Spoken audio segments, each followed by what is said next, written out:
Okay, we're live. All right, thank you very much. Welcome. Good morning, everybody, and welcome to the Highway Parks and Recreation Committee meeting. I think we'll start with attendance. Lori, is there anyone that you can't tell who it is, or you think you have everybody? No, I think I have everyone. We have myself, Linda O'Brien, Janet Wynn, Ashok, Brian Backus, Julie Lohr, Matt Yetto, Bill Lawrence, Paul Briggs, Pete Ravicka, Ray Smith, Rosemarie, Roy Thornton, Stan Fominski, and Yasmin Syed.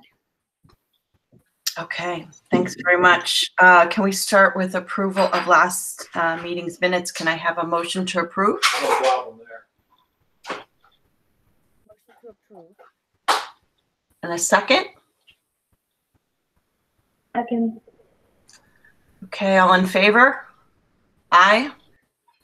Any opposed? All right, motion. The motion to approve the minutes is passed. The minutes are approved. Before we get, I know we have a couple of people on that are on to speak about the biodiversity initiative, which is item number 12. But is there anyone else who's joined us who would like to speak at the sort of public comment portion of this meeting? Okay, we're going to start with the highway and parks items. However, before we get to the items listed, Ray, I know you and your guys were out last night after the storm. So I was wondering if maybe you could give us a quick summary of what was going on last night, what the plan is for today, and also if folks need to get in touch with you for down tree limbs, et cetera, what's the best way to do that? Sounds like something we'll. Okay. Yeah, so the crews were out to about 10:30 last night. Multiple tree limbs down, obstructing roadways. Those trees were removed from the road and either cleaned up or put on the edge of the road. We probably had about 10 calls on the answering machine, from cracked limbs to small limbs in the road. We have a crew out this morning picking up limbs and addressing resident concerns that had called in. I'm sure we'll have them throughout the day. The best way for residents to get their trees assessed, the best way is to call the highway at 785-9753. We do have a few foremans out assessing damage and prioritizing what is a hazard and what needs to be picked up. As well, we have the yard waste trucks out.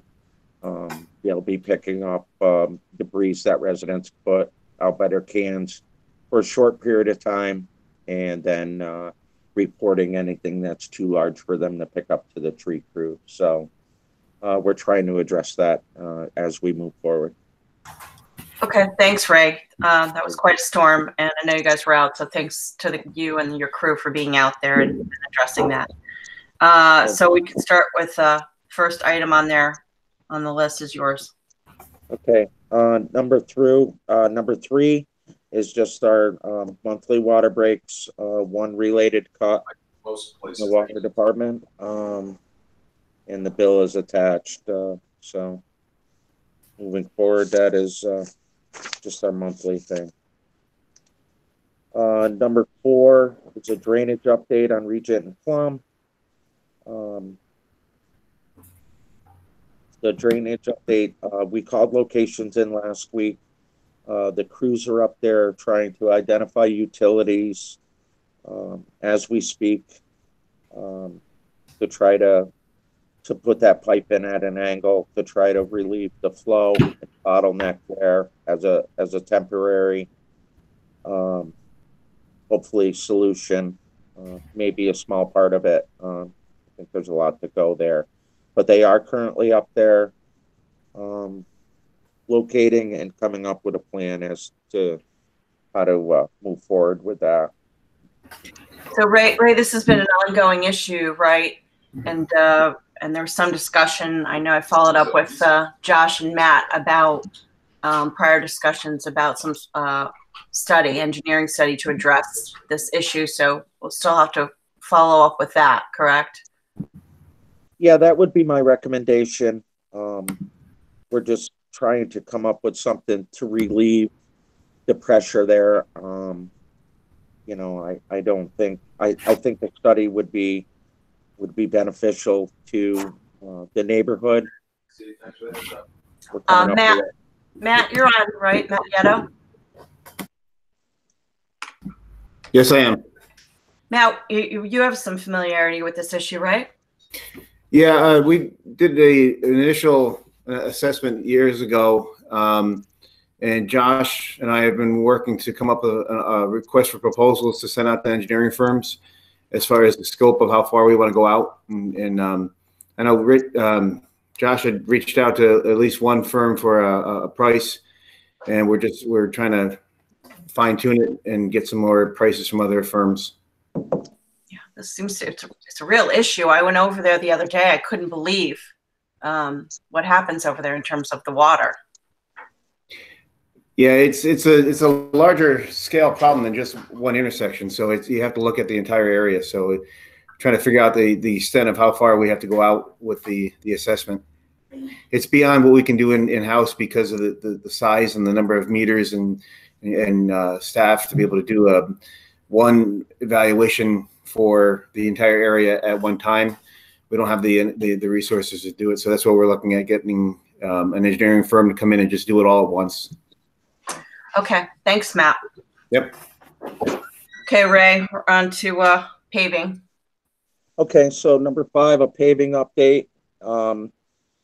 We are on the second batch of roads right now.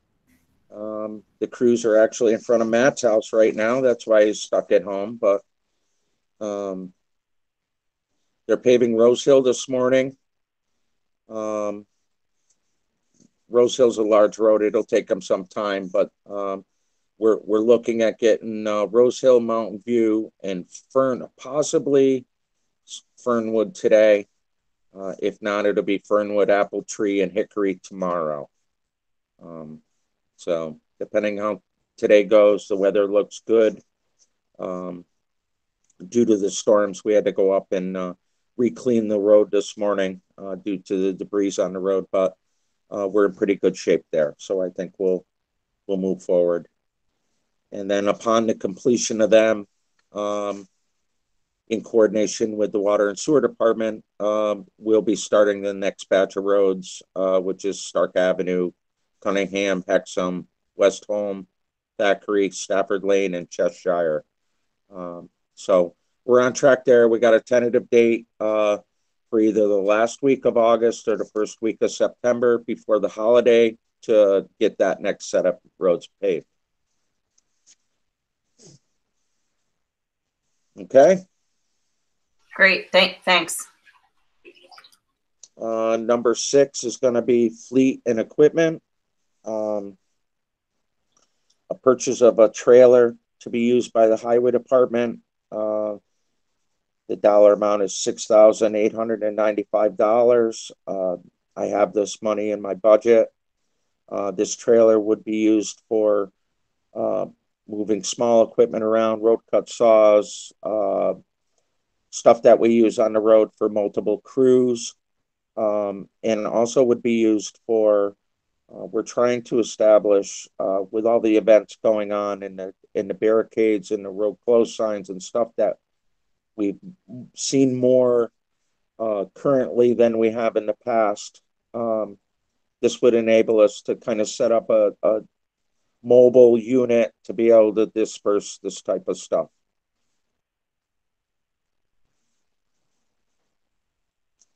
The next one on the list is the purchase of a van to be used in the maintenance department. That's Charlie and Ronnie. Ronnie's vehicle that he was using was an older highway pickup. It was a 2004 Dodge with a utility cap on the back. It currently has a rusted out frame and a bad transmission. with 93,000 miles on it. So the life of that vehicle is not worth investing the money into to repair it. I had brought this up as a proposal last year during budget time, that the vehicle was on borrowed time and its time had run out. So I did have Kenny Williams here in my office, OGS contract for a small van. And the total price that I've received on OGS contract would be $24,599.96. I would ask for a little bit more than that, a few $1,000s, maybe $2,000 to $3,000 more for accessories, racking, a radio, two-way radio for communication, and some stickers, obviously identification on the vehicle. So we're probably looking at the $27,000 range, and that would have to come out of the general fund. Okay. Okay. So I apologize that the quote wasn't on with the agenda. I just received this late yesterday afternoon. So, but that is the number I have. They have the vehicle in stock. He's temporarily using one of the highway trucks, but it doesn't have a cap or anything on it. He moves a lot of recyclables. He has nowhere to put his tools. So it's basically just a vehicle to get him around. So we need to move forward with this. The next one on the list is surplus items to be auctioned. Attached was a list of surplus items. These are all things that are anticipated to be replaced through last year's bonding. So due to COVID, some of these were left over from the beginning of the year that had already been replaced. And so now that COVID is lifting, the auction site is back up and running. I've been monitoring it. It seems to be getting, people are buying and stuff. So we'd like to get the stuff out there and get the best return we can on the stuff we have. Hey Ray, this is Alexis Kim. I'll be off of the dark screen in a second. I'm just brushing my hair as always. But so I'm looking at the surplus list and I see a 2004 Dodge. Is that the 2004 Dodge that is no longer roadworthy that you're trying to get the replacement van for? Correct. Oh yeah, just wanted to confirm that. Okay. Yeah, well, the 2004 Dodge is a highway asset. Mm-hmm. Basically, we just sent it up when the title change was done and Ronnie moved up there. We can't have the two of them, Ronnie and Charlie, working out of one vehicle. Obviously, they go different directions during the day. So it was kind of a loaner. And seeing as there was a title change, that's why we proposed it last year during the budget to get a different vehicle. We knew this was on its last leg. And then you said that you identified the cars that are on the surplus list to be auctioned, where you identified them during the budget season since you were under the impression that you'd be replacing them with new vehicles. I know that we had held off on purchasing the 3 vehicles at the onset of COVID. So are you going to be down 3 vehicles if you're not replacing those? Those are currently off the list, Alexis. This is just other things that we had replaced by last year's bonding. Those were all taken off the list. Okay, thank you. You're welcome. Thank you. Okay, we're on we have any update on the radar signs? I was in the public safety meeting yesterday, and I think they mentioned something about you and or Alexis were checking into where those were. Yes, I sent an email. So I have a feeling that they've been delivered and perhaps to the wrong building, because I have an email from July 7th that said that they will be arriving by Friday, meaning they were in transit. So is there any way that, I know last time they were delivered and they perhaps were delivered to the water and sewer garage mistakenly. Do you think that's at all a risk, or do you think that I got lost in transit? I copied you on an email and as well as Chief Wall to our sales rep last night, and he should be getting back to me this morning. I can go over next door, Alexis, and see if anything was delivered, or have Patty call Chris over there. Yeah. I know nothing was delivered here. Prior to the meeting, Janet said that she had received the invoice from them, which is pretty identifiable that They've been delivered. They got to be coming. So. Yeah, because they're not. We don't have the invoice until they've been delivered. So I have a feeling that we will track them down, and if they're not tracked down, that means that maybe perhaps something happened on their way to us. And I've already alerted that to Mark Gregory, our sales rep. We'll take a look next door and see if we can find them there or at one of the other facilities. And if not, I'll get back to you and you can follow up with him. And then in terms of process, I was trying to give Chief Wall an overview. As I understand it, Deputy Chief Stevens has completed the training on how to configure the Bluetooth aspect, and that your team is more in charge of, to the extent you have time and you coordinate with them, installing them at the locations that the police direct you to. Is that right? Yes, that's correct. We have no knowledge of the internal or no need to have any of the information which is obtained from the signs, where our part of it is to just them up in locations and move them at their request. Okay, great. We'll touch base afterwards and hopefully be able to kind of locate them today. Okay, thank you.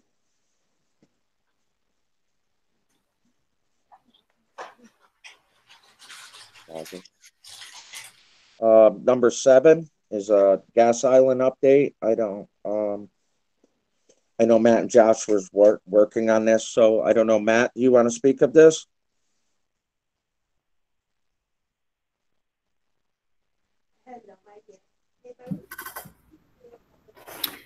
Yeah, after we met a couple of weeks ago, Ray, we decided, I guess, that highway was going to go on their own and water and sewer was going to go on their own.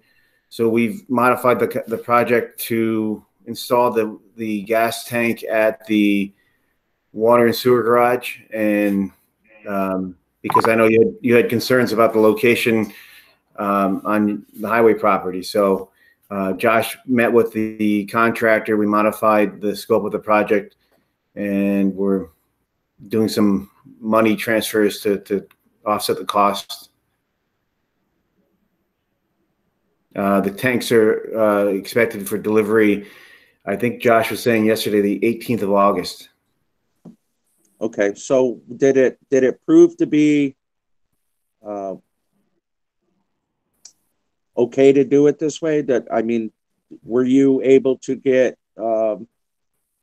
things changed around without any type of really big money changes in that? The biggest impact is the gasoline tank is going to be oversized for our use, but we just won't fill it completely. And then there's going to be some additional needs for a canopy because of stormwater concerns. So there's some additional costs there. We're going to try to manage that as best as we can. Having to do with the stormwater impacts at our site versus your site because of the type of stormwater practice that's in place, we just have to do certain things to make it buildable. They wouldn't, Matt, they wouldn't let you trade it, in for a smaller tank? The saving wasn't worthwhile because of the offset, and they didn't have one that they could swap out, so we'd have to. Yeah, they had already custom made it for us. When I called after our meeting, the tank was already in production, so we weren't able to switch. So that was just the unfortunate timing of it. Okay. All right. Anything else on that?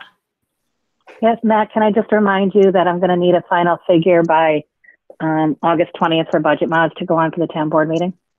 Yes, Josh and I spoke about that yesterday. He should have a number within a day or so. We have the majority of the numbers in now, but we're just checking them. Great. Thank you. So would we say that we're okay to follow up with our prices on our pedestal and our upgrade here and move forward in the future too, Matt? I guess it would be two independent projects at this point. So Okay. the only thing I would be helpful is if when you work with whoever you're working with, that you look at what system we use to see if there's some advantage to having software and hardware that can speak to each other and work as a system together. Okay. All right. I'll move forward with that. And that way, hopefully, we can try to get it done at the same time or relatively close. That would be good. Thank you, Matt. Thank you.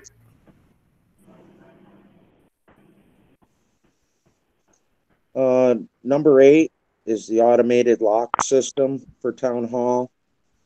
Charlie Bergami worked on this with 2 different vendors. I know it's gone through the Police and Public Safety Committee to review it, and there's been some discussion as to the pros and cons to both quotes we got, and obviously has made it to this committee because of the buildings and grounds that we are in charge of. So I've attached the 2 quotes.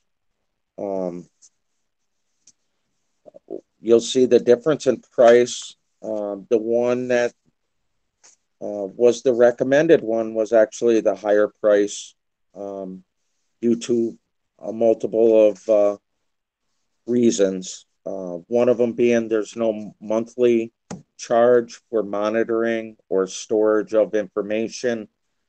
This would be kept through our own server in the town's cloud rather than have a separate monthly bill for the storage of this information. One of the other reasons for going with this company was the fact that this system would accommodate hooking our cameras at Town Hall, which we've been picking away at trying to upgrade for cameras, panic buttons, and such at Town Hall. So those are a couple of the reasons why we chose to go with this company. Well, we're recommending. So I think all of you should review it as well.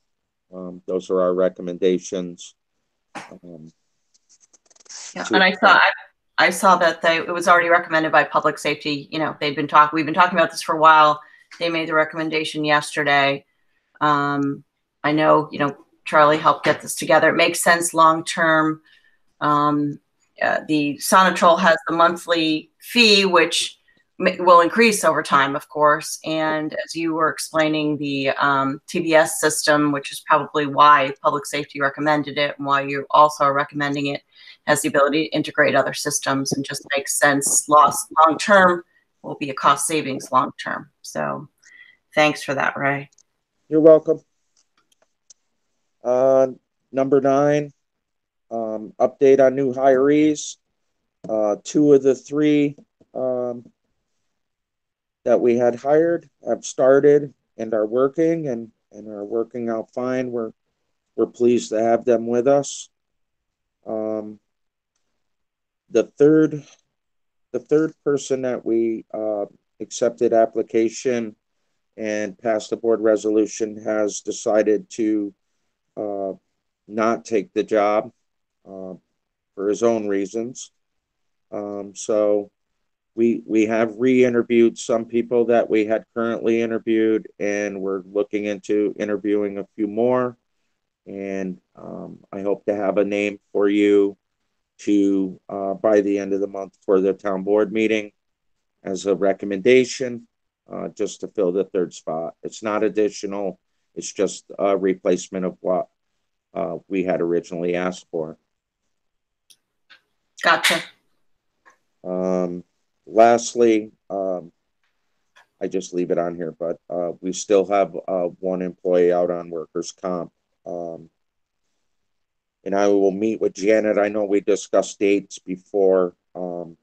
We are just over a year that he's been out. So I'll discuss that in private with Janet. Okay, thanks, Ray. The next segment is some licensing agreements. Alexis, you want to start? Yes, and just to dovetail on the personnel update, Ray, how is the touch-free thermometer going? The wall-mounted one that I brought over to the highway garage the other day. Very good. We got it up and running. Our charts are out there. The guys are documenting their time and their date. We went through it. We took a little bit of time the other morning. Pete did, and I did, to explain to everybody the process, and everybody gets it. So great. So do you? It's been working fine. To the extent that I'm assuming that you're not going to be using the handheld ones unless, like we said, like you're meeting on site or there's for some reason a backlog of people waiting in line. But just a reminder to make sure you have a large pair of gloves on hand for if you ever do need to use them. And I have boxes of large gloves in my office if you need them. So just let me know. I'll let you know. We also have a supply because we use them for cleaning and sanitizing our vehicles in the morning. So if I do run low, thank you for that, and I'll stop by and get them. No problem. So I guess moving on. So we're at 10, the license agreement to use softball fields at Avon Crest Park. This has been kind of a collaborative effort. We've been approached by, it's not Niskayuna Girls Softball League. It's going to be an entity that's it has the same president, David Apperkin, I believe his name is. But they're interested in using the fields, which is really just one field at Avon Crest Park for practicing. And they originally had approached us for proposing a 10-year agreement because they would like to be making substantial upgrades, such as the fence behind home plate so that to avoid foul balls being hit into neighbors. I know that Ray has already gone out and done some work just getting the field recognizable as a softball field. I know it likely hasn't been in use as much as to its full potential. And so I'm drafting a license agreement with that organization. I talked with them last night. They would like to be using the fields Tuesday, Thursdays, and Sundays. And the terms will obviously be presented to the town board before Supervisor Syed executes it. Ideally, this would be a longer term agreement but because of the uncertainty of next year, while we hope that COVID has no impact next year on the season, I had advised that they enter into just an agreement for 2020 with an option to renew, where we'll discuss the price at that point and the exact dates in which they'd be using it. Alexis, on Avon Crest, originally Julie Lore got contacted by an over 50 league, and I did reach out to them multiple times, finally connected with the gentleman that I think I tried to connect you with, Alexis, but he hasn't gotten back to me. Initially, he said they were passing. Then he got back to me and said, no, I think we'd like to use it. I only mention it because when I spoke with him, he spoke about them using it like Sunday mornings. And I know you just said something about Sundays with this group that David Apkarian is talking to you about. So he was supposed to get back to me with further discussion for use. And it was really just supposed to be in August. Haven't heard from him. I don't know, Julie, if you've heard from him.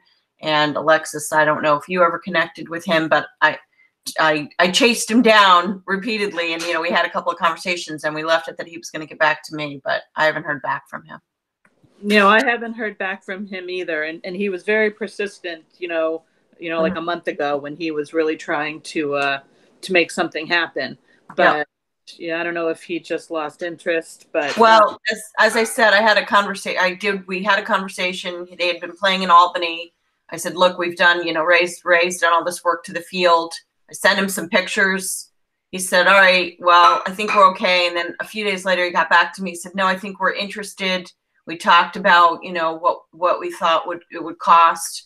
And I talked to him around the range of a pavilion fee, you know, he said he just needed it for Sundays. He said, let me take it back to my board and see if they want to move. And it was more expensive than what they were paying in Albany. So that might've been it. But he never got back to me. I told him we'd have to do something. And again, I just wanted to close the circle on that nobody else had heard back after that. We did have a conversation. Right. And in years past, our license agreements have been more so focused on like the term being like you're able to use the facility between September and November. But since there's quite a bit of demand to use our outdoor spaces, we're being more precise and detailed in our license agreements to avoid having multiple organizations show up to one place with the acting under the impression that they have an exclusive right to be there. That's exactly why I'm bringing it up. When you said Sunday, I wanted to make sure, you know, that nobody else had heard and there wasn't going to be a conflict there. And with respect to the proposed upgrades that the softball organization would be paying for, obviously before they install it, they're going to be working closely with Ray Smith to make sure that it's the placement and the material we're all comfortable with that, and that because once they install it, it becomes property of the town. I was reading through the Parks Master Plan, and the Parks Master Plan actually identifies as one of the long-term goals for Avon Crest Park is upgrading and making that softball field usable. So I think that this is really a win for the town that we're able to find an organization that wants to do this, and that we're able to then, you know, achieve one of those goals that were set forth in that plan. I was also under the impression that in the Parks Master Plan was relocating that field. Yeah, so it was making it so that the backstop, so that when you hit a foul ball, wasn't going to hit somebody at the pavilion.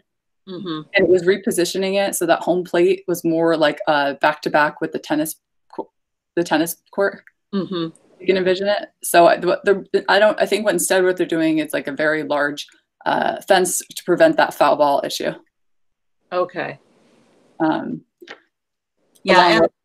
Other upgrades. Right. And at Avon Crest, and as I've spoken to you about, Alexis, you know, moving forward in terms of attempting to navigate a peaceful coexistence with our, you know, playground efforts at those parks. So we have that as a guiding task as well. Julie and Lori know that is something that we want to achieve moving forward with these agreements.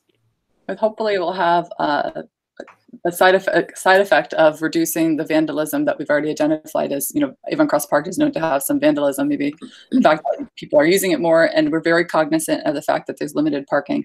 So that's something that I've been relaying to every organization that we spoke to about regarding license agreement, that they cannot be parking and overflow parking up, you know, onto people's street, and if it's going to be an issue, then we're going to have to address it rapidly. So on to the next slide.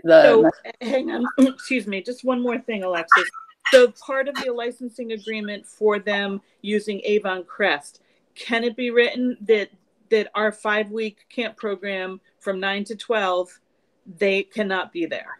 So yes, and so this license agreement, the term is going to be starting ideally perhaps even next week if we're able to do a retroactive for the 1 week before the town board meeting, and it will run through when it starts snowing. And then the 2021 season would be proposed as May through September. And instead of trying to get them the hours, it would just say you are unable.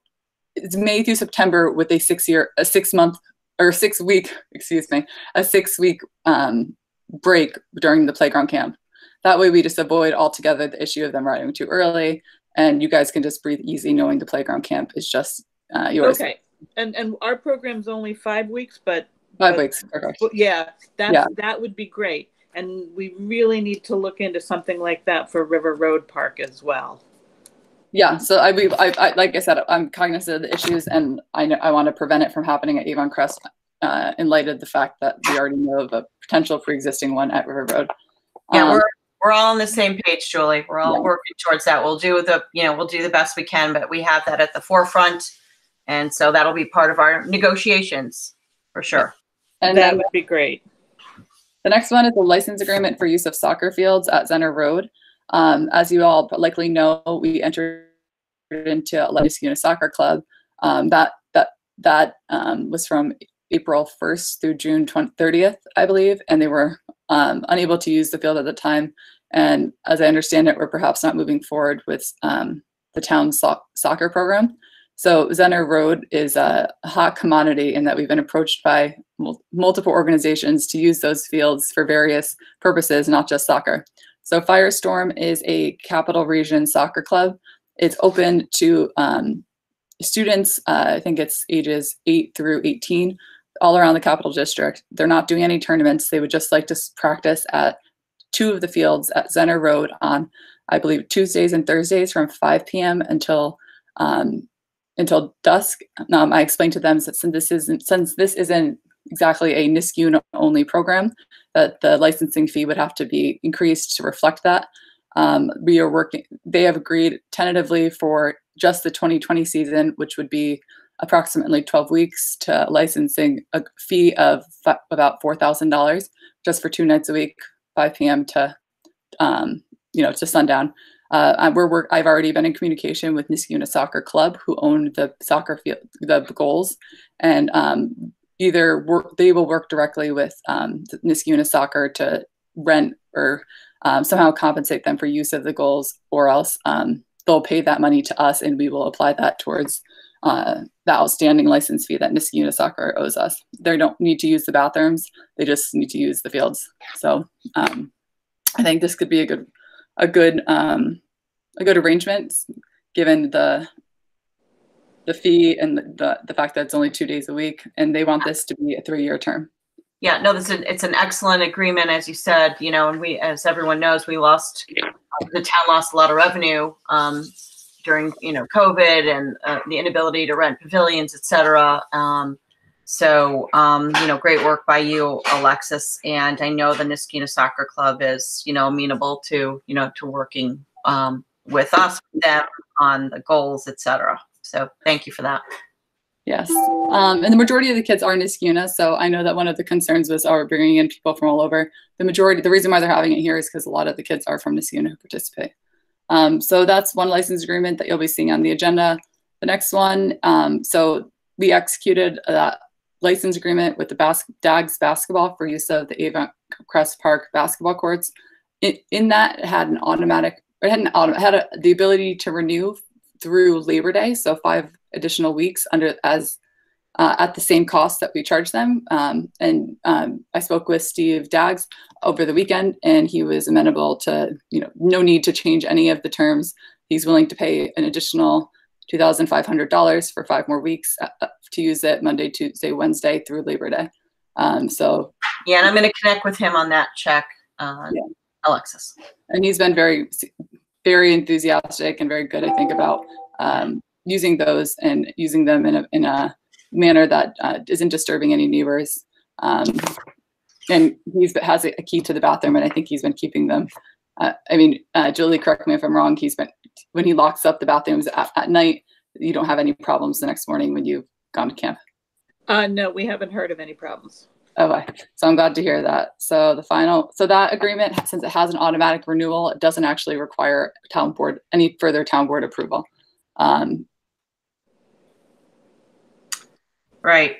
And then I've got the next one. So, again, in connection with the Zenner Road fields, we heard from Niskayuna Soccer Club. Like many of the other sports organizations, obviously their usual season was delayed, and they wanted to talk about extending it. So I'm waiting to hear back from them as to their proposal.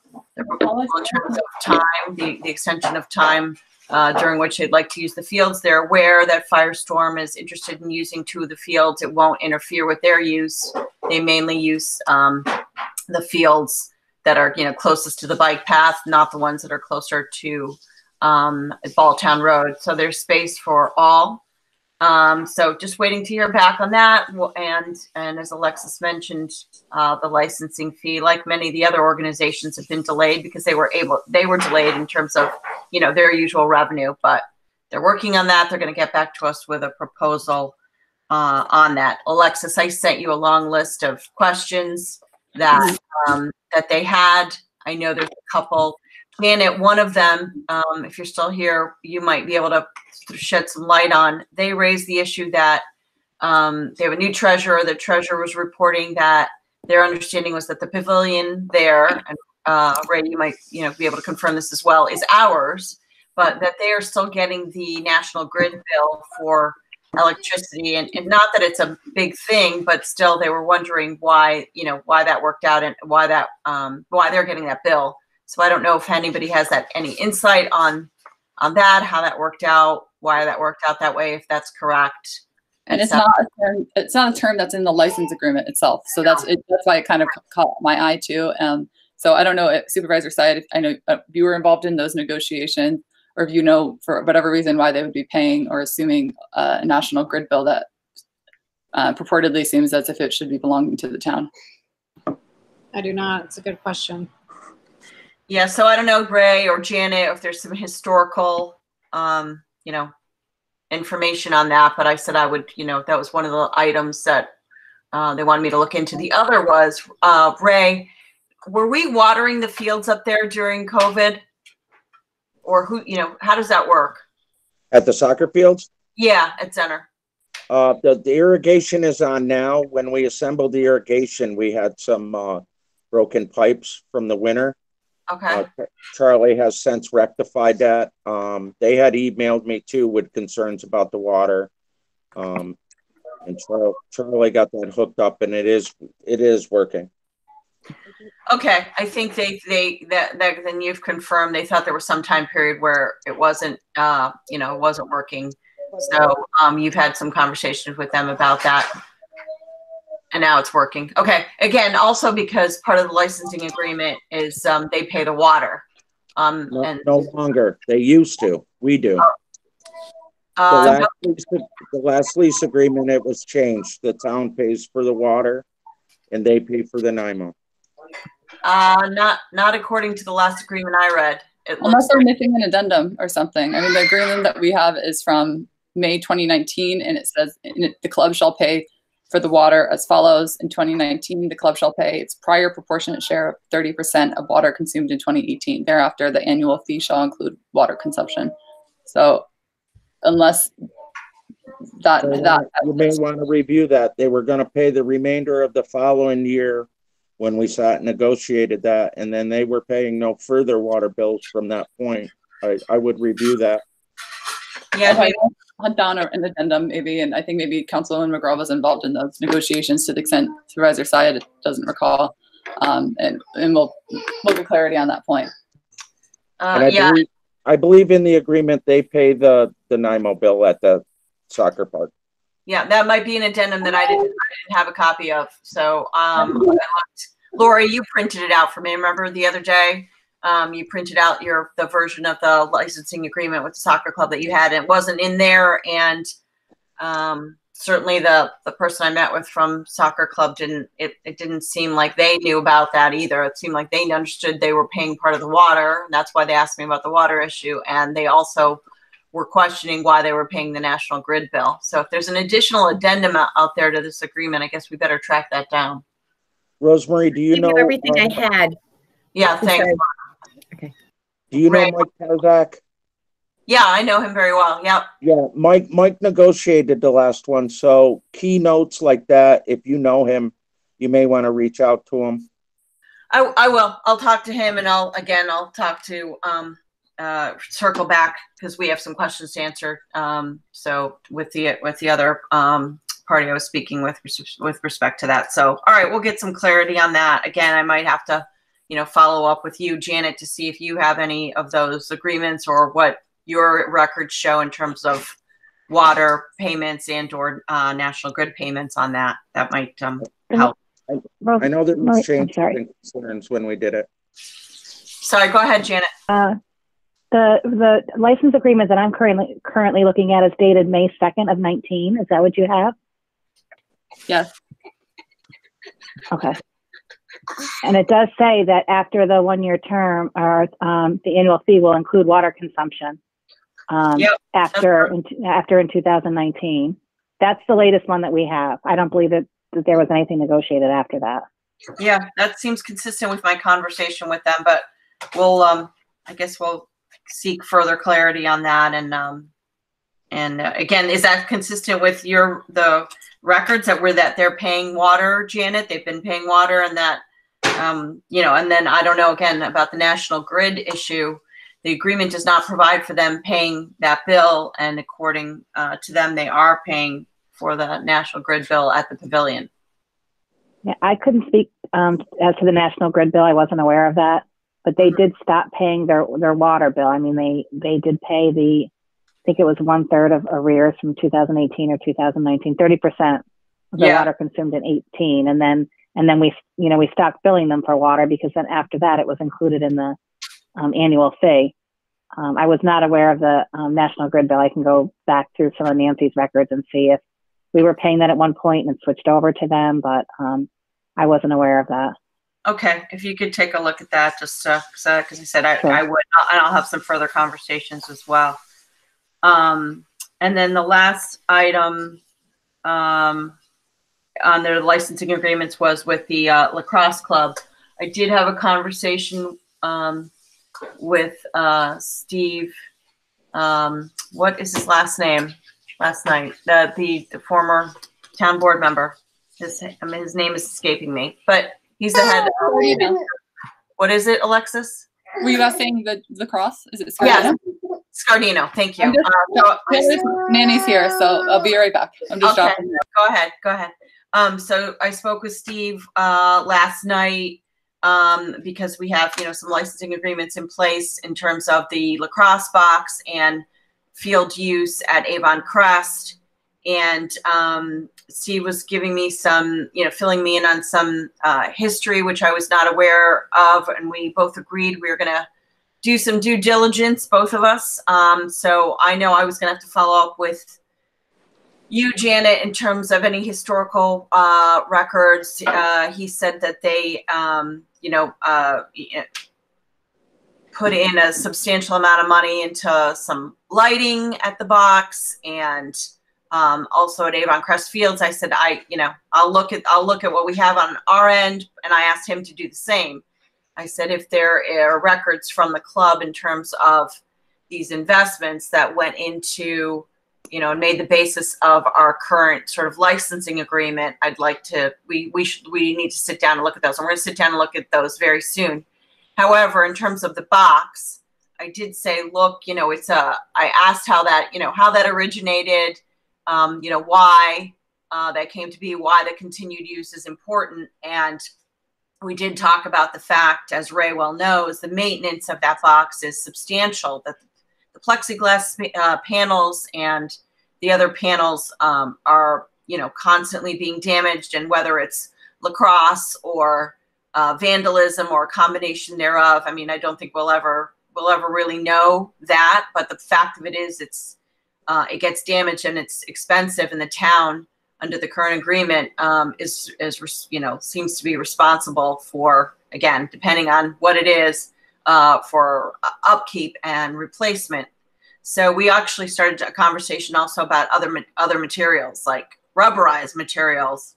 But again, that'll be, further conversations that we'll need to have. But I do need to have some understanding of prior investments by the lacrosse club into, that space, and Avon Crest, just to form the basis of the further conversation that we want to have very soon. So that's where we are with that. Excuse me for 1 minute, Rosemary.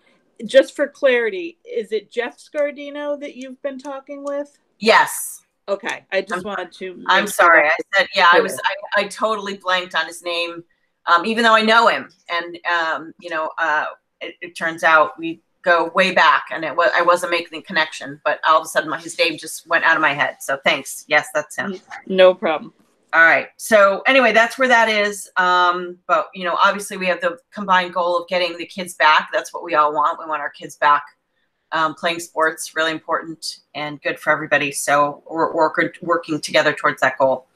All right. The next item is Tree Council and Complete Streets update by Laura. Hi, Laura, I think I saw you pop in.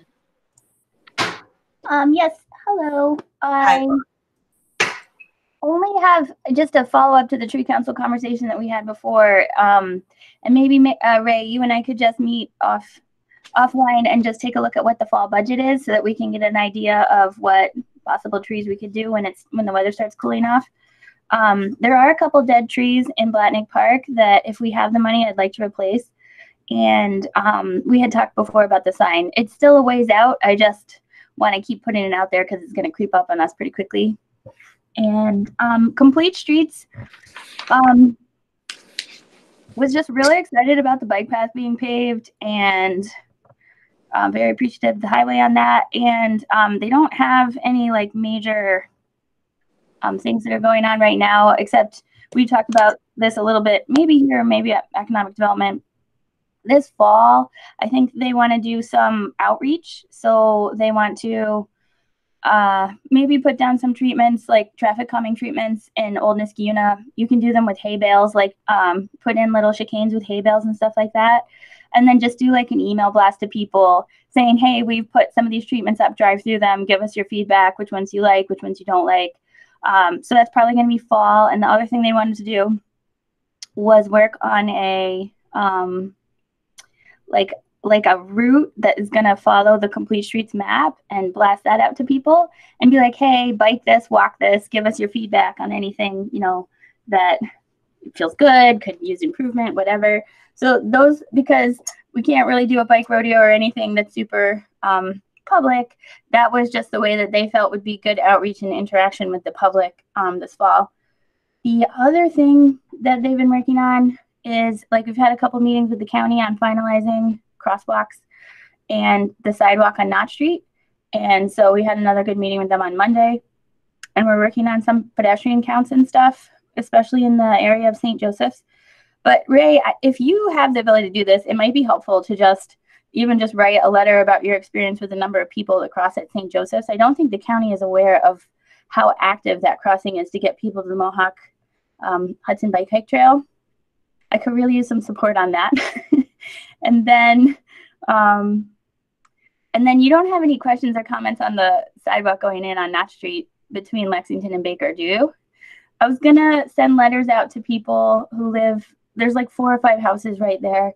We had marked out some utilities and I got a couple calls because they were concerned about what was going on. So I just would send them a couple letters saying, hey, this is a project that's going on. Like, let us know if you have any questions or concerns on that. Okay, thanks, Laura. Ray, can you help me on the St. Joseph's crossing?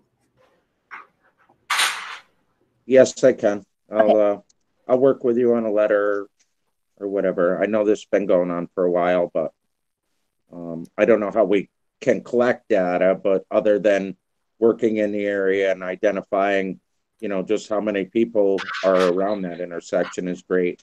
Yeah, I think, I mean, Bill Chapman and the Complete Streets Committee can do pedestrian counts. They have before. But, like, I think maybe the piece that's missing for the county is they're concerned about the speed and the sight lines. They don't want to make a crossing that is unsafe. But I feel like maybe what's being missed is that it is a crossing and that there's a good deal of people that are constantly using it. So it's not like we're making one. We're trying to make one better. And that's just the point. I think one of the concerns, Laura, and I think we've talked about this before, at least previously when they, about the legalities and the, you know, the liability factor of it. So, you know, maybe, I don't know how the county does it. I'm sure with the stop sign process and intersection process, there's some type of study they can do or we can do. So maybe we start there and see what type of data collection that they need to make a determination. Yeah, and they were mostly talking about pedestrian counts because the engineer can do the sight lines and we can do kind of like we have on Flower Hill, because Flower Hill is also fast and has a curve. And so there were pre-warning signs. So that's kind of a standard for when there aren't great sight lines for when people are crossing like sort of a mid-block. It's not technically a mid-block because St. Joseph's is there, but it's kind of like a mid-block. And then the only other thing for Complete Streets is that during COVID, you guys probably all noticed like a lot more people were walking and biking. And Complete Streets wants to send out just a quick survey of people just kind of listening and finding out how their experience was during the pandemic. If they, just touch bases with people and see how it went, because there was so much more walking and biking, which was great. I mean, I personally saw 1 million people on Balltown Road, and sometimes I was like, I don't even think that's safe. But so there is definitely a lot more people out. Right. I think they just need, some type of data collection to make a decision. I found that to be true with them. No matter what we propose, they're big on data, and they're big on, it's just not a matter of saying. Now I think we just got to come forward with the right information for them. Sounds good. Hey, this is Ashok, just jumping in for a second. I'm a biker, and I use that St. Joseph's Crossing almost every day. Part of the issue is like both sides are hills. Like one side there's a hill up to GE, and the other side there's a hill. And like it's any upgrades to that crossing would be greatly appreciated by not just me, but a lot of other bikers and walkers as well. Thank you, Ashok. Yeah, I think we all agree, we're all working towards that. So thanks for that input. I think that's the plan. We want to address that. Laura, was there anything else under Tree Council, Complete Streets, or are we ready to move on to Conservation Advisory Council? No, let's move on.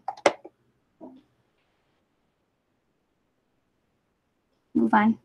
Okay. All right. So that's the next thing, the Conservation Advisory Council. So we've been discussing a biodiversity initiative. Ashok and Roy Thornton are with us today to, speak further to that. And I know Laura and I and Ray met the other day to identify other areas that might be, might serve these interests. So I don't know, Laura, if you want to speak to that to sort of get that conversation going first, or if we want to have the others speak first, however you want to handle that.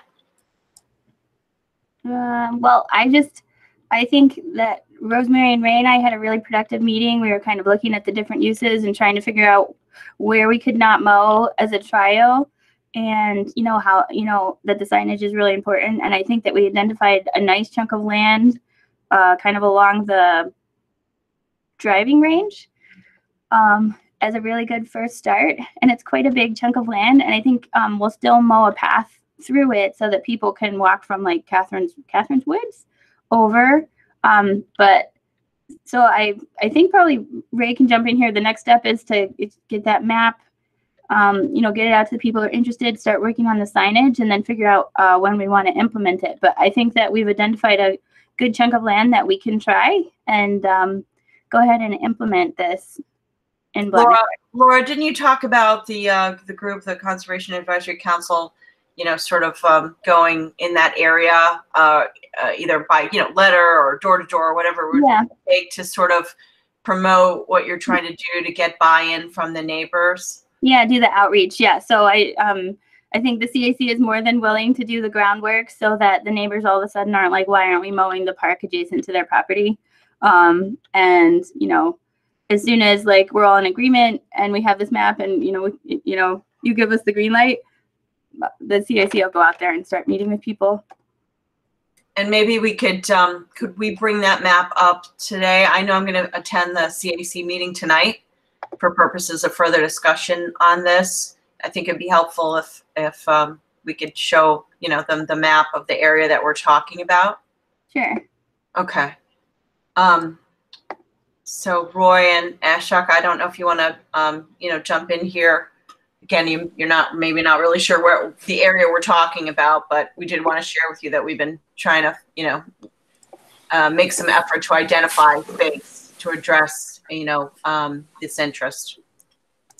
Well, I just want to say that I'm extremely pleased that the town officials are listening to concerns. And it's delightful that you have already identified spaces. I think it's a good start. Signage will be important. If I may, I'm just going to take 1 minute to say something about the science behind it. I am a scientist, and I like to make decisions based on data. And, the current science indicates that we are losing insects at a rate of about 9% per decade. So, the best available data, that's what it shows. We are losing insects at a rate of 9% per decade globally. And that means that fast forward 100 years, there will be a tremendous decline in insect populations. And there's something else interesting that the science tells us, and that is these locally directed conservation efforts, just like what we are doing right now, that has tremendous impact in terms of making the biodiversity come back. So it is, as the COVID-19 crisis has shown, like it is nice to be basing your decisions on science and data. So, I've always been an advocate for it, and the CAC is, and I just wanted to say thank you. That's all. Thank you. Thank you. Roy, do you have anything you want to add right now? Well, Ashok and I walked the Cap landfill, what was it, a week or so ago, and looked at opportunities up there as well. The aspects of biodiversity and changing mowing practices that benefit pollinators and butterflies and other insects can be done in smaller areas. I've been advocating for altering the mowing on the larger part of the Cap landfill because that's large enough to support grassland birds, which are also endangered in the Northeast. This year, earlier in the summer, Nancy and I were walking up there and we saw bobolinks preparing to nest, doing their displays. And then we saw them again, and then the mowing which occurred in June apparently has driven them off again. So we've missed another opportunity to establish grassland bird habitat. The data says that you need 20 acres or so. Now, I know it would be impossible to not mow the whole landfill, which is 20 some acres. But the main reason for having an area that big is to prevent predators from coming in from wooded areas. This tells me that if a central area on that Cap landfill was left unmowed, that the mowed areas would actually, around the edges, provide that buffer against woodland predators. And then the grassland birds like the savanna sparrow, which we also saw there, and bobolinks and several other species would have an opportunity to nest and to fledge. So again, I would urge that we consider that area as perhaps for next year. I think maybe it's a little too late this year for the grassland birds. But if the mowing was scheduled to not be done between early June or late May and mid or late August, we could establish some grassland bird habitat up there. And Roy, like, don't you have like some kind of map where when we walked, you said like it is perfectly possible to have that disc golf people have their space and still set aside some areas that can be low mow and that would be helpful for the birds.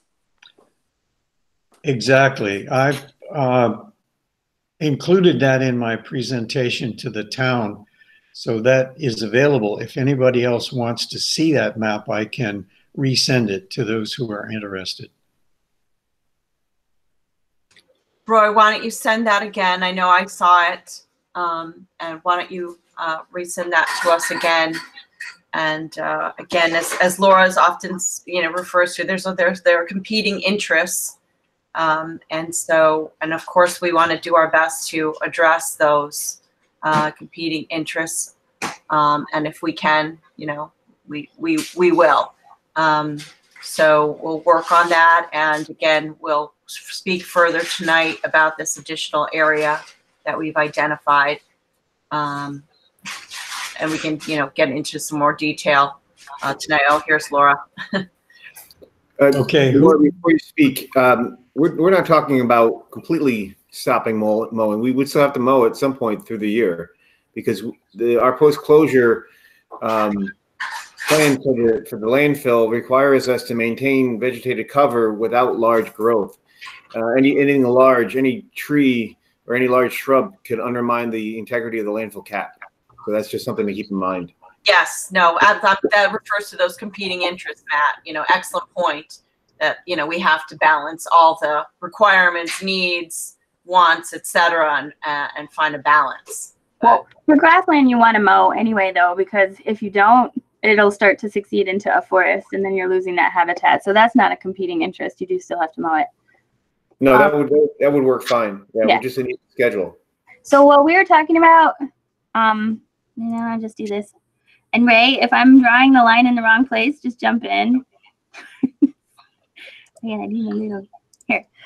Is basically take this all along, and this is almost 5 acres, and go along here, and so we can have signage. So we can have signage all along the bend on River Hill Boulevard, really nice. And we can reach out to all the neighbors on Craftsman's Woods and River Hill Boulevard and explain what's going on. And then we would still mow a trail through here, so that all these people would still be able to walk over to here. But it would be just whatever we said, I don't know, 7 feet wide or whatever, because that's a lucky number. And then the remaining 4, 5 acres, we could make long grass. And one, it's visible. 2, it's a pretty large area, and it would be, I think, logistically pretty easy for the highway department to fold into their new system and test out how it would work. And then if that works and, we get a lot of support and a lot of people, then we can maybe look at some other areas. But as a test case to see how it works, I think we were talking about here. And the other thing that we were talking about is that there's a lot of invasive species and stuff in here. We might be able to slowly expand this area into more grassland. Also, as we're working to we're bringing the road in over here somewhere or something. There's some additional ability to make this better and better habitat over here. Laura, go ahead, Ray. This is Roy Thornton. That sounds great. The area might be well enough insulated from woods to begin to support grassland birds, but pollinators could benefit greatly from that. What I would suggest is that that area, as well as not being mowed, be used as perhaps Girl Scout projects to plant wildflowers that would better support pollinators. Pure grass is great, but mixed species is better. Yeah. I have a Girl Scout troop, and I know of a couple, and I think that, even just putting plugs of wildflowers here and there is definitely doable. We talked about that when we were talking about setting this aside. If there's a way to increase the diversity of, what's growing there, is obviously going to be better for all biodiversity. Laura, that area presently, go ahead. That area is not part of the closed landfill, so there is no garbage mass underneath that area. That was all part of the area that was used to mine the clay for the landfill cap. So that I don't have a concern as far as what you put over the top of it and the integrity of the landfill. Well, you still want to mow it once a year because you don't want the trees growing. You're working so hard to make grassland and get these wildflowers and stuff to grow. Although, for the record, you don't mow it in the middle of fall like they just did over at the Outlaws Preserve, Glenville. I'm calling you out. Okay, it turns out that a few years ago, the town agreed to only mow occasionally the area which, if you look on your map to the right and up, there's an area between the highway Here. area. Yeah, that area has been designated as a low mow already. And there's a Girl Scout project in there which was put in by Denise and her Girl Scout troop, I believe, that has some wildflowers for pollinators. And then there's another area which is below the fence along the bike path going down the hill that,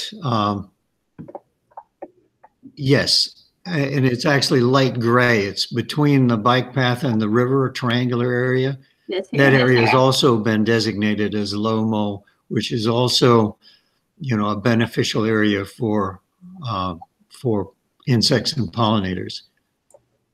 And it's become quite diverse in terms of the number of species that are in it. Yeah, so I mean, it's good progress. We can keep adding the areas, and I think the benefit of this one, like putting them near their homes too, is getting people on board, because if we're going to do stuff, you know, more stuff later, as we figure it out, we're going to need people on our side. So absolutely. I've already begun to ask a few of my friends if what they think of the idea of added biodiversity, and have gotten reasonable expressions of support. And I forwarded those names on to Ashok. Yeah, and for my part, let me say that, like, I'm happy to do any outreach. You know, if the COVID situation permits it, I'm happy to go door to door and explain the science to people. You know, I'm happy to input my time and effort.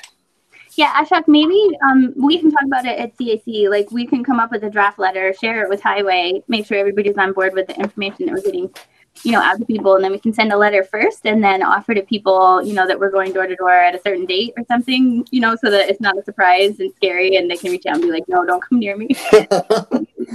You know, that's a fair point. It's a fair point. And yes. I do want to, you know, thank Rosemary for listening, and also Ray, because it is complicated the way that they mow, and sometimes I was thinking, well, we're just saving them work, but he was explaining to me that it's definitely not always saving them work. So, like, as we balance out all these things, you know, I do really appreciate you guys being respectful to what they do and understanding that sometimes this is a little different and sometimes a little bit harder for them. It's not always making things less work, but they are willing. Absolutely. I mean, I fully concur. Like, you know, the highway department and the people doing the actual mowing have my deepest respect and admiration. So thank you, Ray. All right, well, thank you all. We'll continue this conversation tonight a little further at the CAC meeting. The next item is Nod Street Improvement Plan. Laura, I think that's your last item. Yeah, I just, you know, this is me. I still haven't put out the contract to get an engineer to look at Clifton Park and Crescent. We have been discussing it a lot, and I have been discussing it with engineers, so it's just a matter of getting that contract out. Laura, on this issue, I was wondering, you were talking earlier about sidewalks. So part of that is the county's putting in additional sidewalks, you know, again, adding to the whole walkability issue. Can you give us some insight into how that, you know, where the, maybe provide some, you know, where the sidewalk's going to be, how far back are they going to be, what's going to be the connectivity that is going to be helped by this project? The Notch Street project is proposed to have 8-foot, I believe, sidewalks in front of all the businesses, you know, with curbs and things. So kind of a facade upgrade along the businesses with slightly bigger sidewalks to allow for businesses displays and some kind of, you know, life on the street. And then right now what's kind of lacking is there's no sidewalks on the south side, which would be like where all the residents are funneling in. So But so additional sidewalks on the south side, and then 2 marked crossings, one at the co-op and one at the Clifton Park Drive. And those are probably going to be button push flash, very safe crosswalks. The road is shifting a little for traffic calming. And the parking is going to be protected a little, to help with the safety aspects of that. But yeah, so bigger sidewalks, more sidewalks, better lighting, and heavily striped, heavily marked, probably flashing beacon crosswalks in that area to encourage lots more use of bicycles and pedestrians in that plaza. Laura, are we using an additional grant funding to expand those sidewalks at all? Alexis had reached out to the county on, I can't remember what the funding was, to extend some of that funding to our road. And I think that the answer was not right now. And that's going to be really typical of grants in the pandemic type of situation. But I think that, and we've said this before, if anybody listens to our Complete Streets meetings, like once the funding starts to go there, like once Metroplex pays to upgrade those sidewalks, I don't know if anybody knows, but one of the salon that faces Clifton Park was not able to come back from COVID. They were shut down. But the silver lining is that the pharmacy is able to expand in that space, and they're probably going to make the main entrance to the pharmacy on Clifton Park Road. And so there's theoretically now an opportunity to wrap that sidewalk around the building and increase and make that facade really pretty over there. And so I think once you get that investment and things start to change for the better, typically you're able to leverage more funding, and you do get more investment after that initial, because people want to make their money work. So I think that getting that project in the ground, getting it going, is going to be really critical. And then we can just build off of it. We can build off of it with facades. We can build off of it with what we do on Clifton Park and Crescent, and just start to really build up and, give the heart of the Niskayuna, the town of Niskayuna, a little bit of a facelift. I think it'll be really great. All right. Thanks, Laura. I just wasn't clear on that. All right. The next thing is that farmers market update, just real quick. We're going into week 4. It's been at the Town Hall Green. A lot of locally sourced products and local farmers. It's been a great way to get together with social distance, and been very successful, I think, for our residents, etc. So again, week 4 this week, we're running through September 18th or 19th. Every Saturday, 8 to 12. All going well, and just wanted to encourage those who haven't come check it out. I've already seen people I've been coming regularly, so that's kind of nice. Unless there's any, and we've had our police force, they were there last week, not this past one, but the time before. That was very successful. They did a sort of a meet and greet. So they're going to come periodically. They weren't here this past week. They'll come every 2 to 3 weeks and talk with residents. It's an opportunity for connection, and they answered a lot of questions, and I think they were very popular. So we hope to see them back. But again, the other vendors have been very successful. It's been great. So come check that out. All right, finally, moving on to recreation. Lori, you want to take from there, summer programs update? I do. This is the 5th and final week of summer playground program. We've only had one rain day, which was yesterday. So it's been a wonderful 5 weeks, and kudos to all of the supervisors and counselors and even the kids for participating, wearing their masks, washing their hands, and just making the best of a different situation. So it's been wonderful. Unfortunately, fall soccer had to be canceled. A lot of thought and talks had gone into this, and it being such a popular program with the minimum of 800 participants, and that doesn't count families and referees and supervisors and everything. So we unfortunately had to cancel. There was no way, and trust me, we tried to make this work. So unfortunately we had to cancel this year, but we're hoping for spring soccer to come back in full force. And another one of our programs, which had to be modified, which is our fall fun run.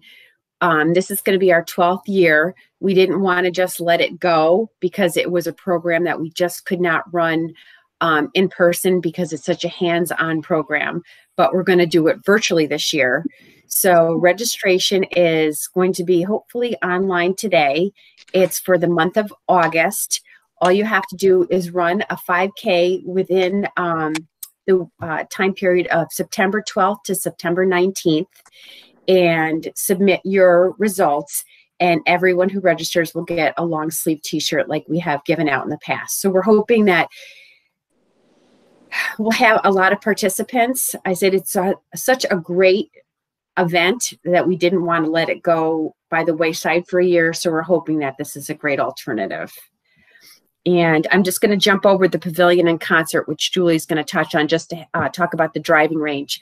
Our driving range was down for a week because of a malfunction in the ball dispenser, which has been fixed. So it's back up and running. And kudos to the highway department for going over every morning during the week and opening up, fixing our ball picker when it breaks down, mowing the lawn. They're just there whenever we need them. So thanks to Ray and his group. And Julie, if you want to talk about the pavilions, that'd be great. Okay. Just first, real quick, just in sort of an update to our fall soccer cancellation. I just wanted to put out there that I've probably heard from at least 20 to 25 families about it. We have had 2 families that have, expressed displeasure and have been, a little bit nasty. I think just out of frustration. I think it's something that their kids were really looking forward to, and they just really didn't seem to be able to comprehend that since it's an outdoor program, why we couldn't run it safely. But I have to say, every other family, every other person that reached out to me has been so appreciative of the program that we did run, the summer camp program. And all of these people said, we were really on the fence. We weren't sure how it was going to go. We thought we would just go with it. But thank you for making that call. So I just wanted to put out there that I really do think we made the right call. It's just the scope of it. I don't know how we could have scaled it back and run it safely. It would have, I wasn't comfortable with it. I was worried about the safety of our referees. I was uncomfortable, even though I am sort of hands off, I'm in the background. I wasn't comfortable for my own safety as well. The volume of people, it just would have been hard to manage. To that issue, Julie, yeah, I agree with you. I mean, 700 people, all very, I spent my kids' young life there. It's a lot of people on top of a lot of people, and there's no way kids from touching each other. And Exactly. as you know, we already have problems like recruiting coaches. We would have had to recruit even more additional people. I had a lot of coaches that said that they were going to be very uncomfortable. A recommendation, though, I don't know the age group of those folks that were upset. You could direct them to the Niskayuna Soccer Club. I did. Yeah. Okay. Good. I did. Right. I did tell them that other programs in the area were running, that I'm sure that they would be able to find a substitute. That was like one of the other things. We have parents. Last fall, we had parents come in, more than one. I think there were about 8 or 9 one day that parked in parking rows. They parked 3 deep.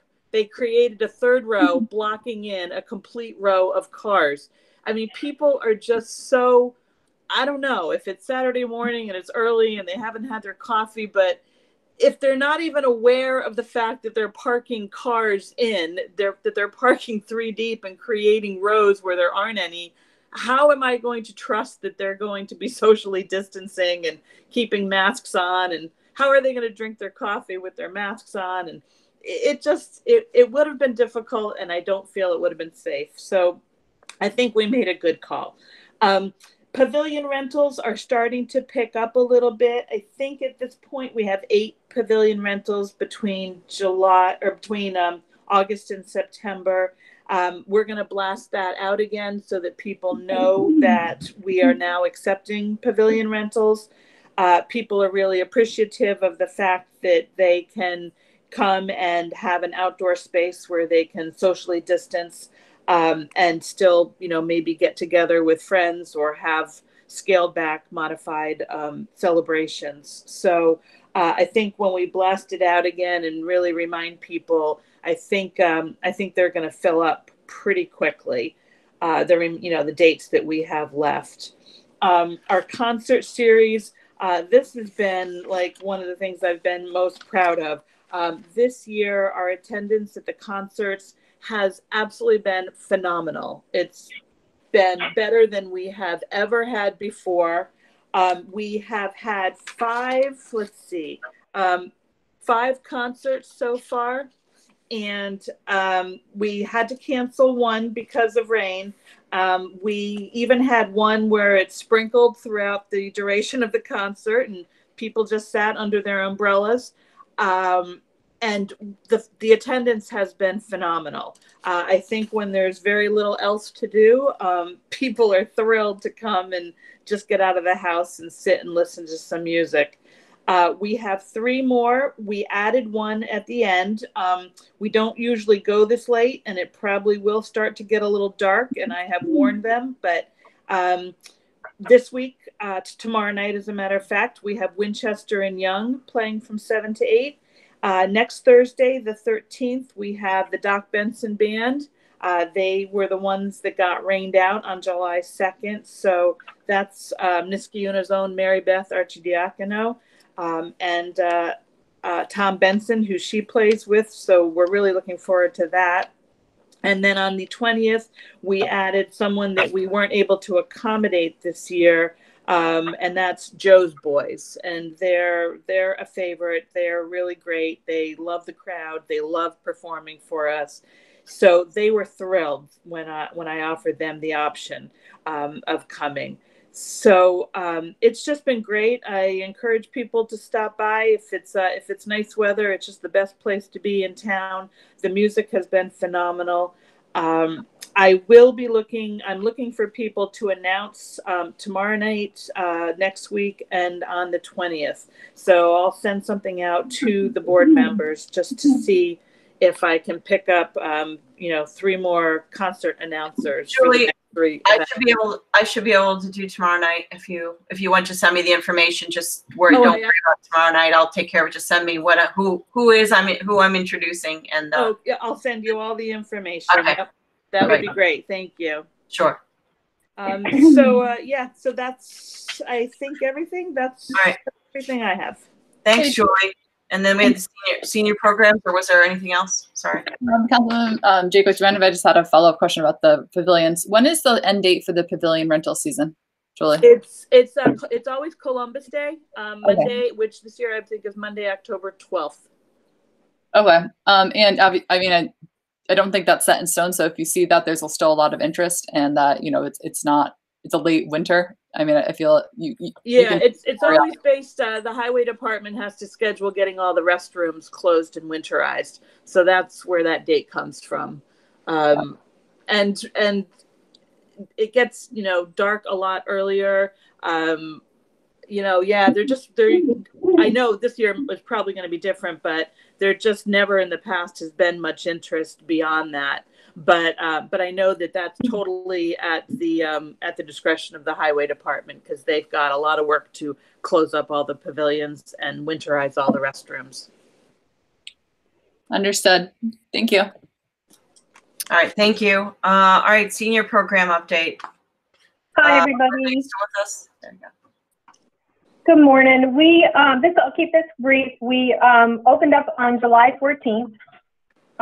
Strictly outside for that first week, and then gradually it's become an indoor-outdoor setup. We've created a lot of seating outside as well as rearranged things inside, so all the social distancing and all the protocol is being done. We started out with over 20 people the first week because I think people were curious, and I think they were just kind of stir crazy. And then since then we've been averaging between 10 and 15 people. So we're back to our normal program, on Tuesdays and Thursdays, indoor and out. We still continue to have our staple activities. For instance, The newsletter has transitioned from a weekly to a monthly. We have Zoom exercise classes Tuesday, Wednesday, Thursday, Friday. We have about an average, we actually have over 50 people that do that pretty regularly. On YouTube, we have Pilates, chair Pilates, chair yoga. We also have bingo, we have art, and we also do some trips like Edie's been going out to all the parks and kind of walking through and kind of videotaping and then posting them up to YouTube. So that's been kind of fun as well. Some of the things that we're doing, we really have kind of opened it up just so that people have a place to come and socialize. Because it's just, they miss it. And they need a place that they're comfortable with and that they feel safe with.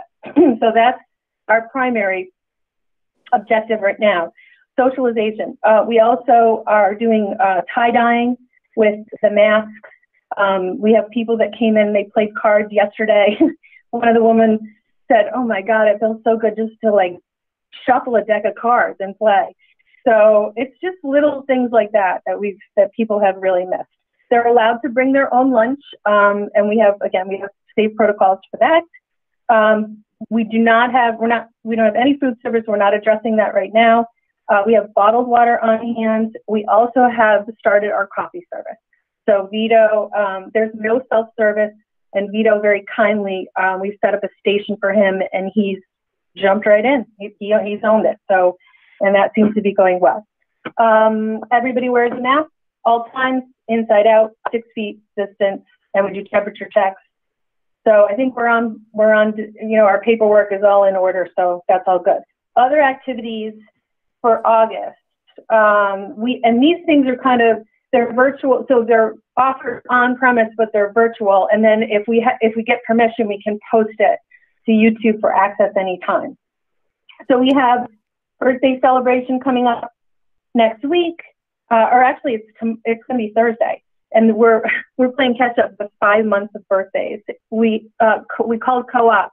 They normally do a cake for us, but that's just too messy as far as these days are concerned. So they're kindly doing cupcakes for us.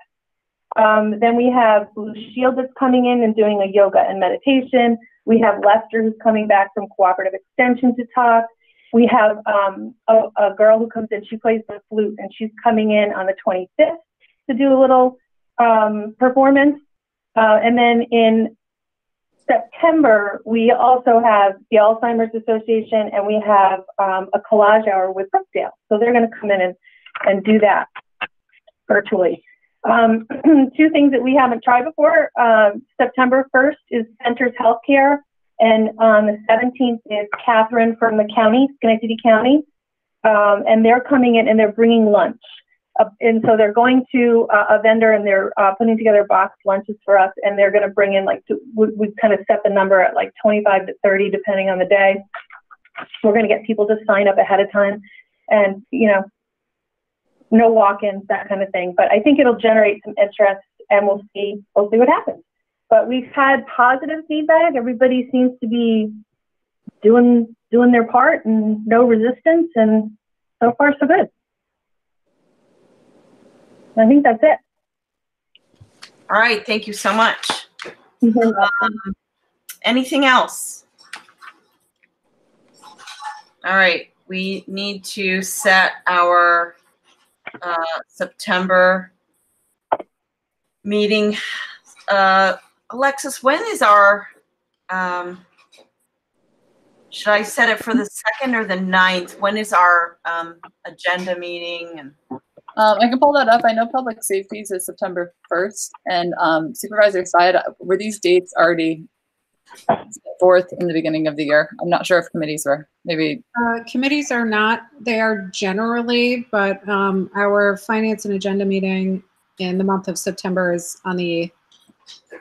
Oh yeah, so it's early that month. Yeah, it's earlier. Yeah, so it would have to do with that week then. September 2nd would work. Yeah. Yep. All right. So let's say September 2nd, 8 a.m. Any updates, Alexis? I haven't looked at any further information in terms of meetings virtually, whether the governor's extended. I know it was through today, last I knew. Yeah.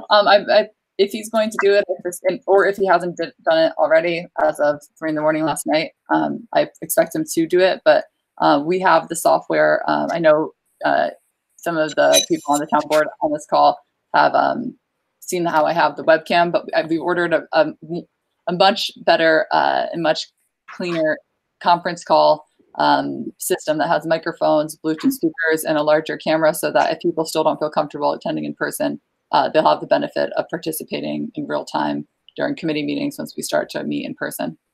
That technology ready. So for now, it's September 2nd, or Wednesday, September 2nd, 8 a.m. Whether it's going to be virtual or not remains to be seen, but that'll be the date. Okay. Yes. All right. Again, I'm not sure if anybody, I know that school doesn't start until the following week, but if anybody has conflicts of it this time because of school starting, if they have to bring their kids to school, I know that we had talked about that last time around when school started. So just feel free to let Councilwoman Jakewith know so that we can. Right. We can schedule, we'll make sure the agenda, if we have to start at 8 and you can't be into 8:30, we'll just schedule the agenda accordingly. All right. Appreciate everyone's participation. Have a wonderful day. Enjoy the sunshine. And thank you for being here, everybody. Thank you. Bye, everybody. Hey, Lori. Yes. I know you're on vacation, but can you call me? I have a laundry list of things I have to go through with you. You got it. I'll call you in a bit. Thank you. Okay. Run. Bye.